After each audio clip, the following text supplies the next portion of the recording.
शिक्षा कर एही नीति भिक्षा कर पछे सत्य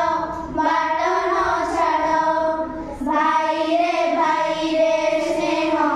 के मत देखिल कह वृथा अहंकारे नरे आउ न पड़ सीता ठारू पतिव्रता शिक्षा कर एही कथा शिखाई महिला गणे सुजस लोड़ पुत्रे पिता स्नेह केड़े